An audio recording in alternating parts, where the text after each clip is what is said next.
Height and distance में देख लो, ये एंगल ऑफ एलिवेशन क्या है। जब हम किसी को ऊंचाई पे देखते हैं हमारी आंख जितना उठती है वो एंगल ऑफ एलिवेशन है। जब हम नीचे देखते हैं हमारी आंख कितनी झुकती है वो एंगल ऑफ डिप्रेशन है। ठीक है, एंगल 30 डिग्री है तो 1√3 वाला रेशियो पता होना चाहिए। 60 है तो √3 1 2 पता होना चाहिए। 45 है तो 1 1 √2। 15 है तो √3 - 1 √3 + 1 2√2 पता होना चाहिए। ठीक है, अगर ये 60 45 है तो छाया कितनी बढ़ गई घट गई ये कैसे निकालते हैं ये पता होना चाहिए। आगे बढ़ते हैं।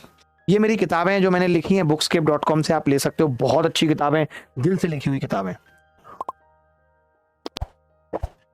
कोऑर्डिनेट ज्योमेट्री आ गई भाई, तीसरा टॉपिक। कोऑर्डिनेट ज्योमेट्री में क्या होता है आपको पता होना चाहिए। पहले क्वाड्रेंट में प्लस प्लस आता है, दूसरे में माइनस प्लस, तीसरे में माइनस माइनस, चौथे में प्लस माइनस।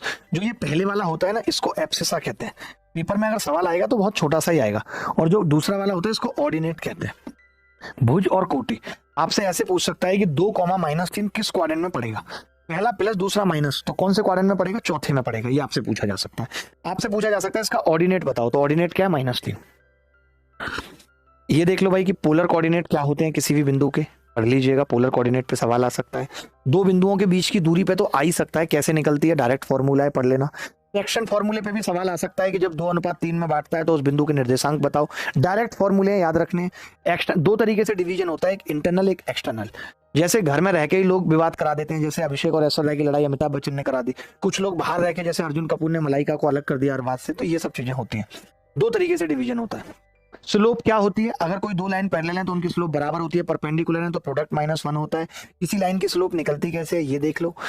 स्ट्रेट लाइन की इक्वेशन कैसे निकलती है, अगर दो बिंदु दे रखे हैं उसको पॉइंट फॉर्म कहते हैं। अगर स्लोप दे रखी है उसे स्लोप फॉर्म कहते हैं। दो लाइनें एक दूसरे को काट रही हैं तो क्या कंडीशन होती है, a1/a2 not equal to b1/b2।